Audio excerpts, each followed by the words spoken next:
안녕하세요. 크롬사사입니다. 현재 시간은 23년 2월 18일 오전 7시 40분이고요. 현재 비트코인 차트는 24,699달러 바이낸스 테더 기준이고요. 참고로 CME는 간밤에 24,870달러로 트레이딩 뷰 상으로는 마감을 했고요. 제가 investing.com 확인해 보니까 종가 마감 가격이 24,500달러 부분이더라고요. 그래서 그 부분은 조금 참고를 하셔가지고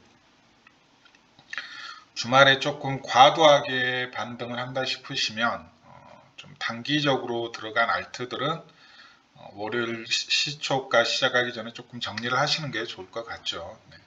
그게 아니고 주말에 조금 조정이 온다 그러면 오히려 중단기적으로 알트 매매할 수 있는 기회가 생길 것 같고요. 일단 종가 마감을 했으니까 간단히 좀 봐볼게요. 네. 일단 코인베이스 차트부터 봐볼게요. 종가 마감을 했죠. 보시게 되면 누가 보더라도 되게 깔끔하게 이렇게 올라갔다라는 걸 아실 수가 있죠. 네. 그리고 이 평행 채널의 지지 저항 추세를 그대로 그냥 보시게 되면 정확히 테스트까지 끝내줬고요. 그 다음에 여기서 좀 보셔야 될 게 20주 EMA인데 20주 EMA를 보시게 되면 2021년 11월에 깨진 이래로 계속해서 뚫지 못하다가 이때도 사실상 실패했죠. 네, 종가 마감에는 실패했다라는 게 확인되실 겁니다. 계속해서 뚫지 못하다가 처음으로 뚫어낸 봉이 이때였죠. 지난 1월 23일 1월 말에 뚫어내서 한번 쭉 치고 올라간 다음에 이제 테스트가 중요했는데 결국 주봉상 21선 테스트에도 성공을 한 모습입니다. 그래서 제가 봤을 때 이제 최소 반등 목표가는 이 정도가 될 것 같고요. 갭 있죠, 갭. 여기 갭을 채우면서 여기 상단까지 올라가는 그림. 그러니까 얘도 이제 이런 그림을 충분히 생각해 볼 수 있다라는 거죠. 코인베이스 차트는 비트코인 차트만큼 중요합니다. 왜냐하면 지금 미국의 기관들이 사실상 지금 이 시장을 주무르고 있는 상황이니까 충분히 이제 이런 그림도 생각해 볼 수 있다라는 거죠. 네, 이런 그림도. 그리고 만약 여기를 뚫게 되면 여기까지도 충분히 반등을 노려볼 수 있지 않을까. 좀 꿈같은 얘기이긴 한데 215달러까지. 근데 현실적으로는 좀 무리일 것 같고요. 일단은 저희가 기대해야 될 목표가는 여기가 아니고 여기쯤이 되겠죠. 대략 한 100달러 부분이 될 것 같아요. 100달러 부분. 근데 현재 64달러니까 아직 충분히 올라갈 여지는 더 남아 있다라는 걸 확인하실 수가 있겠습니다. 코인베이스 A가 나왔으니까 잠깐 이게 밑에가 이제 코인베이스 프리미엄이거든요. 네, 본격적으로 이제 드리워지기 시작한 게 이 타이밍인데 보시게 되면 CME 프리미엄이 붙은 타이밍과 거의 똑같습니다. CME 프리미엄도 이때부터 붙기 시작했거든요. 즉 아래에서 이제 이건 사실상 개미털기라고 보시면 될 것 같습니다. 계속해서 말씀드리지만 이건 사실상 개미털기였고요. 네. 원래 차트는 이건 말 그대로 FTX 사태가 없었다면 발생하지 않았을 봉이죠. 그래서 원래 차트는 실은 이제 여기가 지지 레벨이었던 게 맞죠. 여기를 지지 레벨로서 만들어가는 차트였죠. 즉 365주 EMA가 그 관점에서 보면 좀 이제 이런 추세도 조금 그어볼 수가 있어요. 네, 이런 추세도 즉 이 아래 추세는 무시하고 직전 레벨의 추세를 조금 연장시켰는데 이제 이렇게 조금 만들어지는 상황이거든요. 그래서 이 추세도 조금 그어 놓으세요. 추세 두 개 그어 놓으세요. 작은 평행 채널 하나 하고 큰 평행 채널 하나 하고 이제 여기가 돌파되게 되면 여기가 좀 강한 저항 레벨이거든요. 여기가 돌파되게 되면 충분히 반등의 목표가를 여기까지도 바라볼 수 있을 것 같습니다. 제가 봤을 때는 32,000달러 레벨까지도 충분히 바라볼 수 있지 않을까. 최대로 보게 되면 그대로 이제 평행 채널 약간 이게 모양이 뭐하고 좀 비슷하나요? 약간 이렇게 된 모양인데 이걸 뭐 컵앤들이라고 보셔도 되고요. 그다음에 약간 기울어진 역해된 숄더라고 보셔도 되는데 여기 뚫어낼 때 좀 강한 거래량이 붙어야겠죠. 넥라인 뚫어낼 때. 그럼 목표가가 여기까지도 충분히 찍힐 수 있으니까 이건 좀 작도를 해 놓으세요. 근데 전체적으로 보게 되면 피보나치 값도 그렇고 여기 32,000달러까지도 충분히 목표값을 최소 잡을 수 있을 것 같습니다. 여기서 보셔야 될 건 지금 장은 진짜 미국의 일부 투기 세력이 시장을 움직이고 있는 장이구나. 네. 지금 상황만 보게 되면 제가 봤을 때는 이제 반등장이 4개월에서 6개월이 될 가능성이 높은 것 같아요. 그럼 벌써 지난 1월하고 2월, 이제 올해 2월까지 지금 양봉이 나오고 있으니까 앞으로 남은 기간이 대략 2개월에서 길면 한 4개월 정도 남았다라고도 볼 수가 있겠죠. 그래서 저희가 이 반등장이 언제 끝날까라는 관점에서 볼 때는 뭐 차트도 차트인데 지금 어쨌든 이걸 올린 주체가 미국 쪽 일부 기관이란 말이죠. 네. 다양하게 포지션을 잡은 것 같아요. 그리고 계속해서 이제 끌어올리고 있는 주체도 미국 기관이란 건 확실하고요.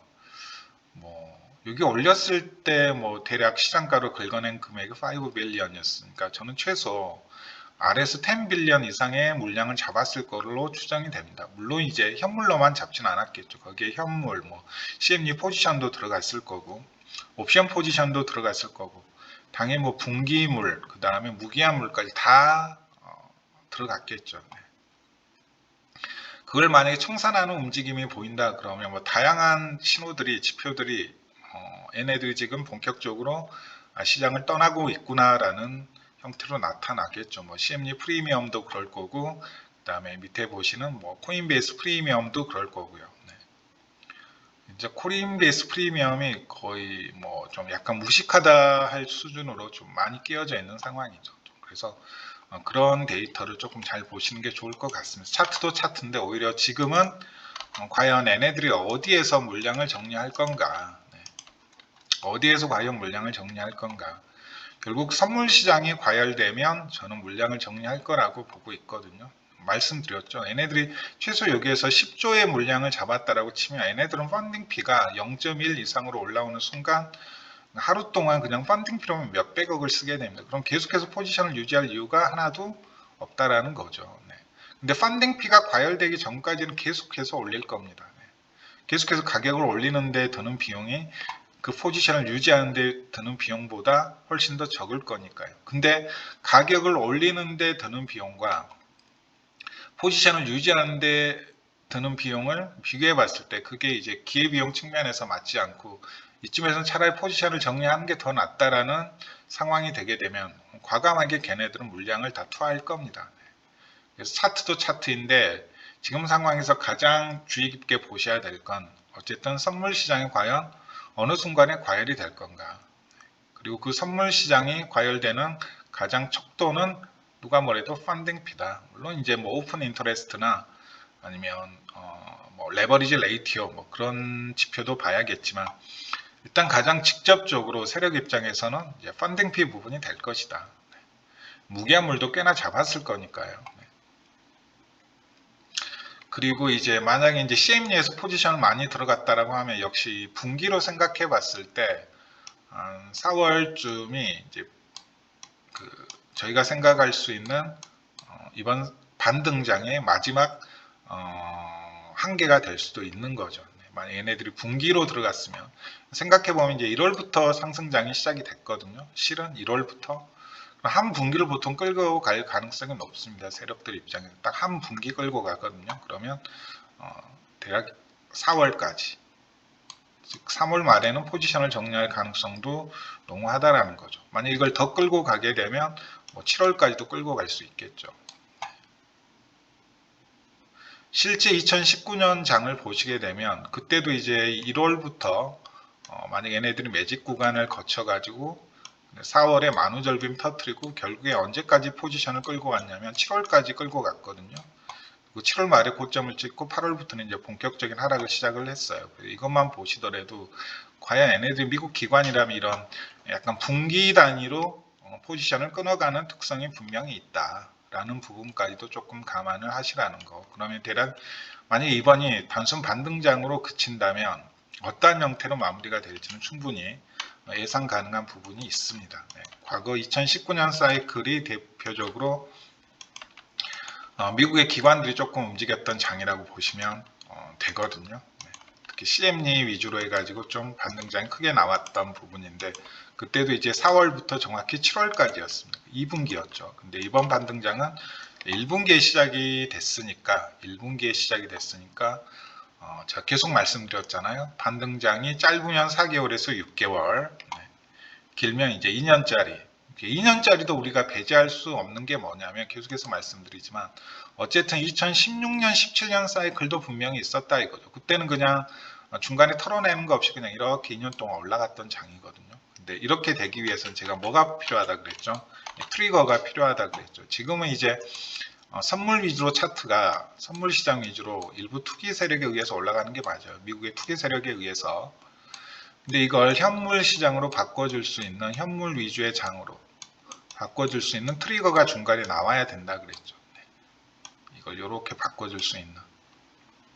그게 아니면 이번 반등장은 길어야 4개월에서 6개월입니다. 벌써 이제 2개월째 접어들고 있으니까 앞으로 2달 내지는 넉 달밖에 안 남았다는 얘기죠. 근데 이걸 유통기한을 늘려줄 수 있는 충분히 트리거가 있고 저는 그 트리거를 뭐를 보고 있다 그랬죠. 달러의 신뢰성이 떨어지는 부분으로 조금 보고 있다 그랬고 그래서 이번에 미국의 부채 한도 상한 관련된 뉴스를 좀 우리가 지켜볼 필요가 있다라는 거죠. 어쨌든 달러 가치가 하락되는 것은 새로운 뭐라고 해야 될까요? 내러티브를 만들어줄 수 있는 이 시장은 정말 비트코인은 뭐 실제 보이는 가치가 없다 보니까 주식처럼 그냥 내러티브가 다입니다. 어떻게 좀 시장 분위기가 형성되느냐가 정말 제일 중요하거든요. 일단 인플레이션 해칭 수단이라는 그 내러티브는 사실상 공허한 목소리가 된 게 맞죠. 그래서 레이 달리오가 비트코인에 이제 뭐 희망이 없지 않느냐라는 얘기를 이제 최근에 레이 달리오가 그렇게 이제 얘기를 했거든요. 네. 비트코인은 그냥 나스닥의 잡주다라는 얘기를 했어요. 네. 왜냐하고 물어보면 간단하죠. 지난 1년 동안에는 인플레이션 해칭 수단도 될 수 없었고 그 다음에 어떠한 애가 뭐 대체 통화로서 전 세계로 범유니버스적으로 쓰일 만한 대체 통화로서의 지위도 증명해내지 못했다. 그냥 나스닥하고 똑같이 움직이는 자산이었다라는 게 지난 1년 동안의 비트코인의 퍼포먼스였다. 이제 그 이유로서 이제 생각이 많이 바뀐 얘기를 했더라고요. 되게 레이 달리오가 좀 비트코인 친화적이었잖아요. 불과 1, 2년 전 인터뷰만 봐도 그게 좀 시장 분위기로서 확산되면서 많은 사람들이 또 이 시장에 들어온 거고요. 제일 중요한 게 내러티브가 제일 중요하거든요. 근데 다른 거 다 필요 없습니다. 그 내러티브가 이 시장은 제일 중요합니다. 워낙 실체가 없는 자산이다 보니까. 그래서 이 달러가 어떻게 되느냐에 따라서 달러의 신뢰성이 어떻게 되느냐에 따라서 어쨌든 많은 사람들이 계속해서 인지하고 있는 바죠. 이렇게 계속 페드에서 이렇게 무한정 찍어내면서 빚내고 무한정 찍어내서 나중에 또 빚내서 갚고 그냥 채무를 계속해서 그냥 통화량을 증가시키면서 갚고 빚내고 또 부채 한도 상한시켜 가지고 그 빚 갚고 또 빚낸 다음에 이게 뭐 대동강물도 아니고 분명히 문제가 많다라는 부분을 이제 일반 사람들도 어느 정도 인식한 상태죠. 네. 그 과정에서 이제 달러의 신뢰성이라는 부분에 조금이라도 금이 가게 되면 항상 이렇게 신뢰성이나 믿음을 깨는 부분은 의구심 하나면 충분합니다. 네. 그런 내러티브가 만약에 형성이 되면 어쨌든 비트코인은 가장 주목을 받을 수밖에 없다 이거죠. 뭐 과거 같으면 이제 뭐 준기축통화로서 뭐 엔화나 아니면 혹은 뭐 유로화 뭐 달러의 신뢰성이 하락하면 위안화가 그걸 대체할 것이다라는 얘기도 있죠. 대표적으로 레이 달리오가 그 입장이죠. 최근 인터뷰에서 만약에 뭐 달러로 원유가 거래된 게 위안화로 거래되게 되면 뭐 레이 달리오는 그렇게 보고 있는 것 같아요. 달러의 신뢰성이 하락하게 되면 결국 위안화의 지위가 올라갈 것이다 이렇게 보고 있는 입장이긴 한데 뭐 달러의 지위가 하락함으로써 비트코인이 좀 새로운 국면을 맞이할 수도 있을 가능성은 상당히 높다 이거죠. 호들러들이 지난 몇십 년 동안 얘기했던 게 일반 대중들에게도 좀 먹힐 수 있는 내러티브가 대기업들한테도 먹힐 수 있는 내러티브가 형성될 수 있다 이거죠. 그럼 달러의 가치가 달러의 신뢰성이 하락한다. 그러면 이제 제2, 제3의 테슬라하고 마이크로 스트래티지가 나올 수 있는 거죠.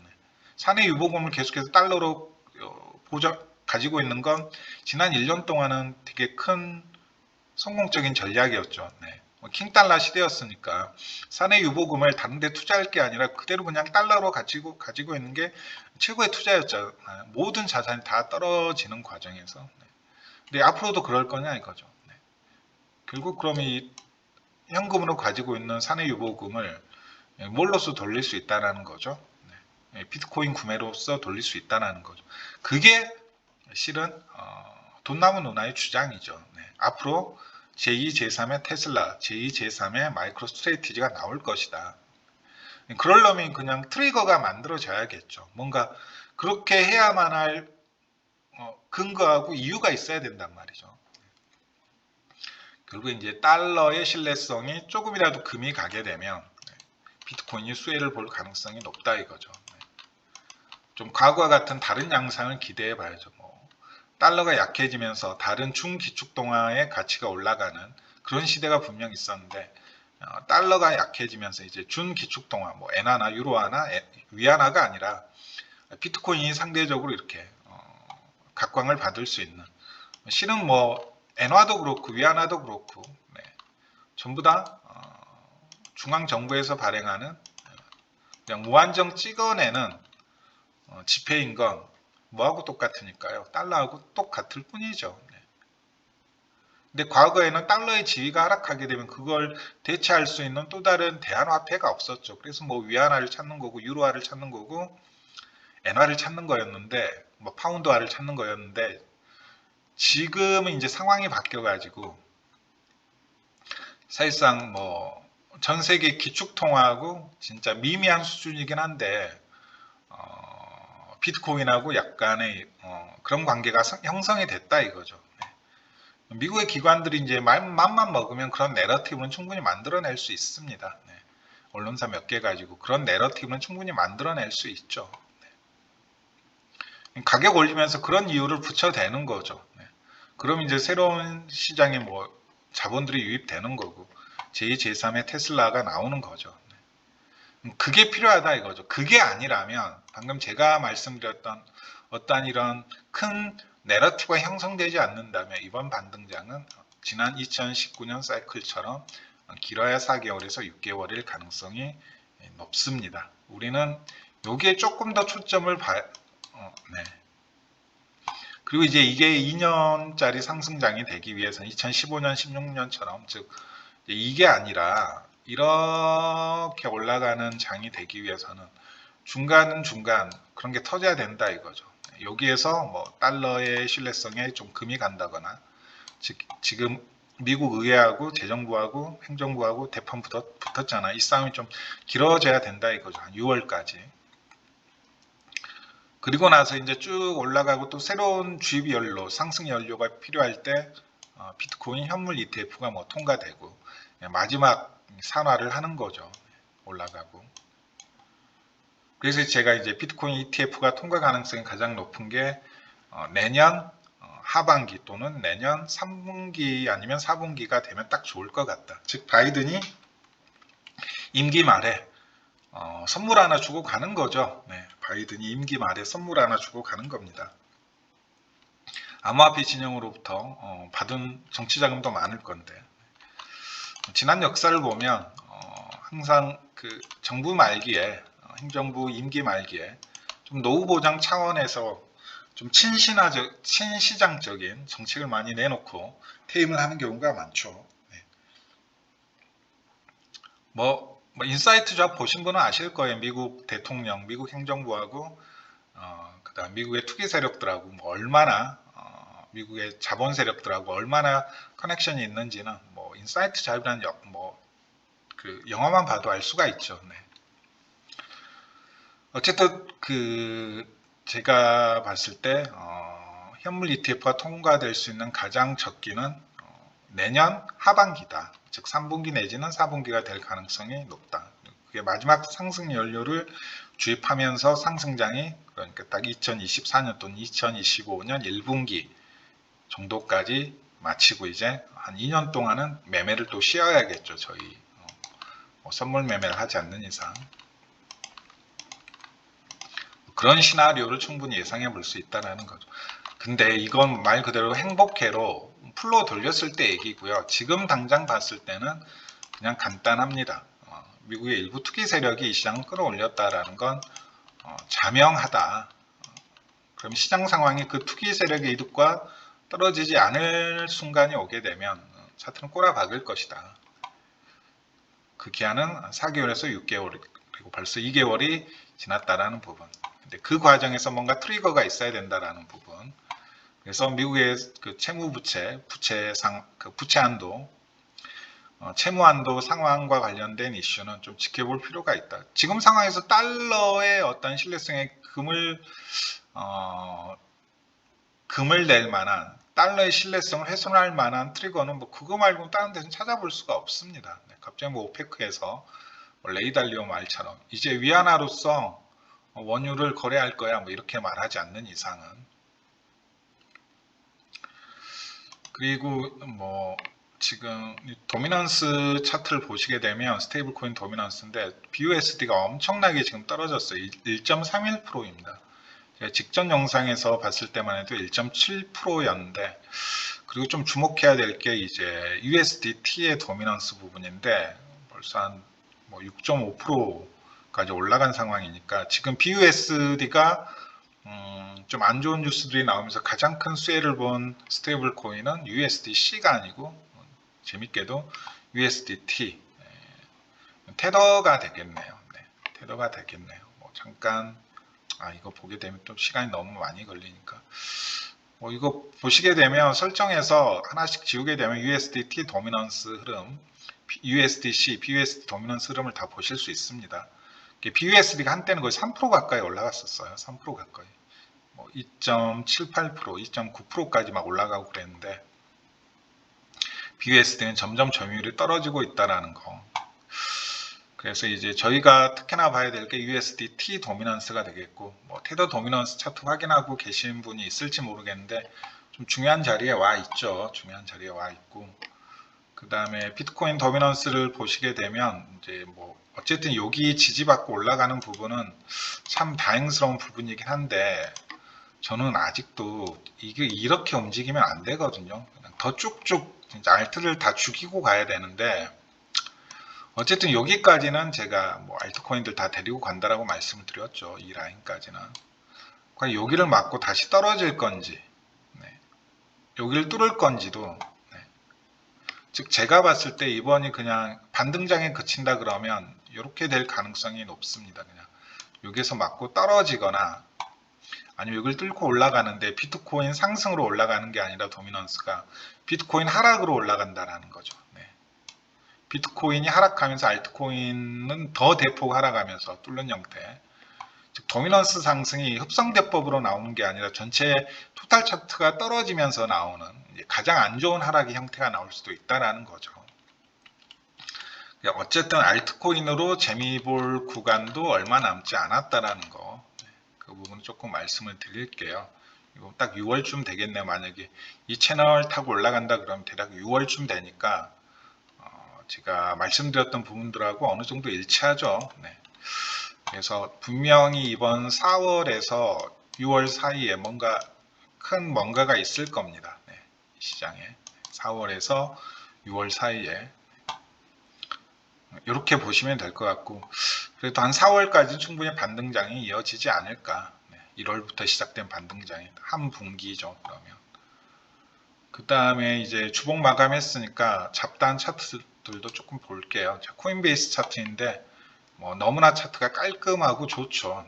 너무나 차트가 깔끔하고 좋다는 부분이 확인이 됩니다. 평행 채널을 아주 정확히 칼같이 좀 잘 지킨 좀 깔끔한 차트고요. 보시게 되면 여기도 그렇고 여기도 그렇고 채널 중앙에서 정확히 지지가 받았죠. 뚫고 나서 뭐 테스트 깔끔하게 끝냈고요. 그 다음에 주봉상 21선의 지지, 주봉상 21선을 거의 뭐 1년하고도 2개월 만에 뚫어냈는데 정확히 테스트를 했죠. 주봉상 21선. 그러면 저항선은 여기가 될 가능성이 높습니다. 아직 상승의 여지가 남았죠. 네, 여기까지 올라갈 가능성이 높다. 이평선으로 보시게 되면 묘하게 61선이 여기에 딱 위치해 있죠. 네, 그래서 좀 크게 보면 얘도 이제 이런 그림이 충분히 만들어질 수 있다라는 거죠. 네, 이런 그림이 충분히 만들어질 수 있다라는 거죠. 이 오른쪽 어깨를 만드는 과정이 그러면 뭐가 될까요? 조정 장세가 되겠죠. 그리고 이제 이거 올라가는 과정이 또 다른 상승장이 되겠죠. 네. 제가 뭐 그 시나리오 말씀드렸잖아요. 6개월, 12개월 사이클. 반등장 벌써 2개월은 지났어요. 조정장 6개월, 그 다음에 추가적인 대추세 12개월 1년짜리 상승장. 이게 정확히 2019년, 20년, 21년 전반기가 아니고 1분기까지 이어진 사이클이었죠. 그러면 앞으로 6개월 동안 여기까지 올라가고 남은 6개월 동안 오른쪽 어깨를 만드는 과정, 그다음에 남은 12개월은 뚫고 뭐 전고점까지 올라가든 이제 여기가 강한 저항인데 219달러가 여기까지 올라가는 사이클을 충분히 기대해 볼 수 있겠다. 이렇게 보실 수 있겠고요. 그 다음에 GBTC 차트 간단히 조금 한번 봐볼게요. GBTC 차트를 보시더라도 네, 차트가 나쁘지 않죠. 네. 21선을 뚫어낸 게 역시 1년하고도 거의 2개월 만에 뚫어냈고요. 네. 역시 저항은 여기가 되겠죠. 이평선들 다 모여있는 부분 여기 보이시죠? 대략 0.5 되돌림 레벨이 되겠네요. 여기 갭도 보면 두 개가 존재한다라는 거 볼 수도 있고요. 여기 갭까지 채우게 되면 전체 하락분의 618까지 올라가게 되겠죠. 네. 그 다음에 뭐 ETF 한번 차트 한번 봐볼까요? 아무래도 프로셰어스 ETF가 가장 거래량이 많으니까 뭐 이걸 보시더라도 뭐다 비슷비슷하죠. 네. 코인베이스 차트하고 조금 비슷비슷하다는 거 보실 수 있겠습니다. 얘도 보시게 되면 이제 결국에 이제 가장 중요한 게 이제 이 하락 추세 뚫어낸 부분하고 뚫어냄과 동시에 여기를 이제 지켜야 됐었는데 이평선 이 부분을 근데 잘 지켜냈죠. 네. 잘 지켜냈죠. 결국 얘도 반등의 최대 폭은 여기까지 단기적으로 보면 여기 피보나치 레벨 중첩되는 부분 보이시죠? 그래서 단기적으로 보게 되면 여기가 될 것 같고요. 네. 좀 장기적으로 보게 되면 여기 618까지도 올라갈 수 있다라는 거죠. 여기까지. 얘는 조금 더 이제 역헤드 숄더를 이쁘게 만든 형태이긴 하네요. 네. 얘는 이제 사실상 완성을 시켰다라고 보면 되고 뚫고 올라왔죠. 이미 뚫고 올라왔죠. 그러면 반등 목표 값을 충분히 잡아볼 수가 있겠네요. 지금 보고 계시는 차트는 프로셰어스 비트코인 ETF 차트입니다. 그러면 얘는 목표 값을 이렇게 올려보면 제가 말했던 라인에 딱 떨어진다는 걸 확인하실 수 있겠네요. 네, 대략 여기까지의 반등은 노려볼 수 있지 않나. 네, 딱 맞아 떨어지죠. 자, 오늘 방송 여기까지고요. 뭐 주봉이 그리고 너무 길어져서 그냥 말로 대체할게요. 온체인 자료를 보시게 되면 간밤에 진짜 오랜만에 올돌도 물량이 많은 양은 아닌데 살짝 좀 입금이 된 상황이거든요. 그리고 계속해서 바닥으로 쳐박았던 비트코인 리저브 양이 살짝 지금 계단식으로 올라오고 있는 상황이에요. 그 말은 뭔가요? 이제 시장의 매도 압박이 조금씩 커지고 있다라는 거죠. 세력이 왜 그 타이밍을 노렸을까? 왜 12월, 11월, 12월, 그 다음에 1월 타이밍까지 기다리고 차트를 올렸는가를 곰곰이 생각해 봤을 땐 제가 봤을 땐 결국 비트코인 리저브 양도 감안을 한 것 같아요. 지금 상황에서 내가 돈을 들여서 차트를 들여 올렸을 때 매도 압박이 거의 없는 상황이다. 거의 비트코인 리저브 양만 보시게 되면 2018년 12월 그 다음에 뭐 직전 관광기의 최저점 3K 구간에서의 비트코인 리저브 양보다도 더 적은 양이 시장에 머물러 있었거든요. 그만큼 뭡니까? 들어올리기 쉽다는 얘기죠. 그 타이밍까지 기다리고 세력이 들어올린 것일 수도 있습니다. 그 모든 걸 다 계산하고 어쨌든 이제 비트코인 리저브 양이 올라간다라는 건 좋지 않은 신호죠. 네, 그것도 역시 세력들이 신경을 쓸 거니까요. 왜 12월, 1월이었을 걸 생각해 봤을 때 다양한 게 있겠지만 시장에 잔존하는 비트코인 리저브 양도 충분히 감안을 했을 거라고요. 네, 그래서 이제 시장에 유입되는 좀 큰 물량들은 좀 조심을 해야 되지 않을까라는 생각을 해 봅니다. 이제 11월, 12월 사이클만 해도 이거 시장에서 나가는 물량, 그 다음에 거래소로 들어온 물량의 성격 파악을 하는 것 자체가 되게 좀 힘든 부분이 없지 않아 있었어요. 왜냐하면 바이낸스로 계속 그때 물량이 들어왔는데 이 물량이 매도를 위한 물량인지 아니면 바이낸스에서 그냥 비트코인을 홀딩하기 위한 물량인지, 아무래도 그때는 뭐 대부분 이른바 비트코인 수탁 뭐 그게 중앙화된 업체든 아니면 뭐 대표적 블록파이죠. 비트코인 수탁 업체들이 다 그냥 유동성 위기를 겪는 상황이라 오죽하면 뭐 제네시스까지 무너졌겠습니까? 그래서 안전한 도피처를 찾다가 바이낸스로 흘러간 물량인지 아니면 이게 진짜 팔려고 내놓는 물량인지 파악이 되게 어려웠는데 이제 상황은 좀 명명백백해졌습니다. 이제 들어오는 물량은 매도용 물량이라고 보시면 되겠고요. 나가는 물량은 이건 말 그대로 홀딩이라는 거죠. 뭐 개인 지갑에 보관하든 아니면 믿을 만한 또 다른 수탁 업체로 맡기기 위함이든, 그래서 좀 비트코인 리저브 양이 어떻게 변화하는지도 지금 최저점에서 이제 살짝 올라오고 있거든요. 물론 이제 일봉 단위에서 보게 되면 여전히 과거 수준으로 보면 거의 매도 압박이 없는 지금 상황이라고 볼 수 있는데 앞으로 계속 이렇게 상황이 진행될지 아니면 비트코인 리저브 양이 올라가면서 매도 압박이 커갈지는 좀 지켜봐야 된다 이거죠. 그리고 정말 간만에 올드 물량이 들어가면서 간밤이 조정이 온 거예요. 네. 그러니까 뭐 나스닥 아니면 뭐 생산자 물가 지수가 안 좋은 걸 보고 올드가 시장에 물량을 넣었는지, 큰 물량은 아니에요. 올드 물량이 들어가면서 그게 시장에서 던져지니까 비트코인 차트가 24,000, 2만 거의 5천 뚫었다가 거의 24,000대까지 조정이 왔잖아요. $1,000 이상의 조정이 왔는데 그 조정이 보면 그 직전에 고점에서 직전에 올드 물량이 들어갔거든요. 거의 10년짜리 지갑에서 들어온 물량이 있어. 큰 물량은 아니고요. 그리고 나서 차트가 떨어졌어요. 그러니까 이거 우리가 판단하기 좀 힘든 부분이 없지 않아 있어요.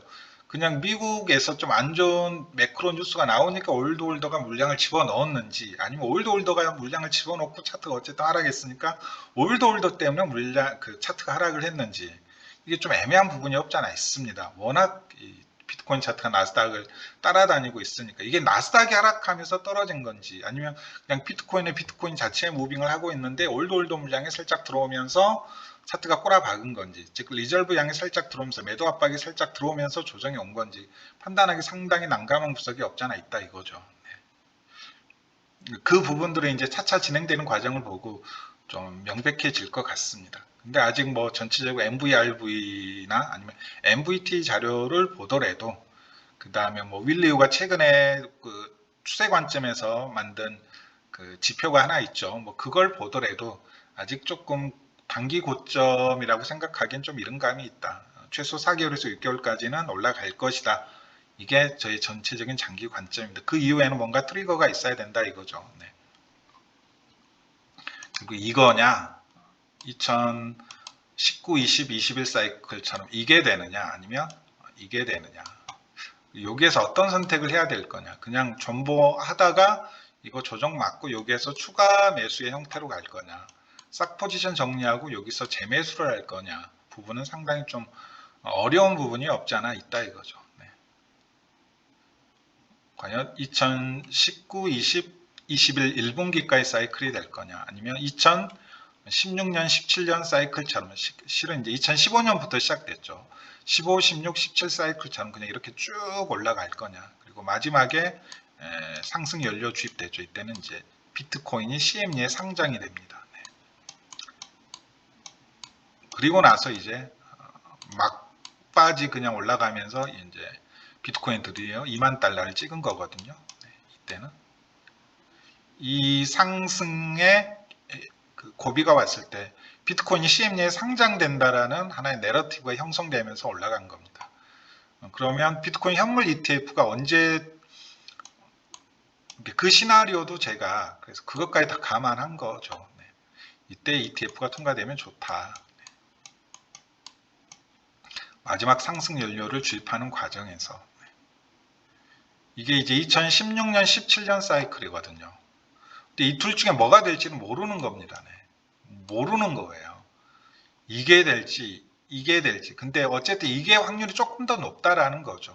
전반적인 시장 상황도 그렇고 한번 털고 갈 가능성이 높다 이거죠. 이때의 저점은 아마 200주 EMA 또는 365주 EMA가 될 겁니다. 근데 만약에 이 상황이 된다면 비트코인 차트는 200일 EMA를 한 번도 깨지 않고 계속해서 올라갈 겁니다.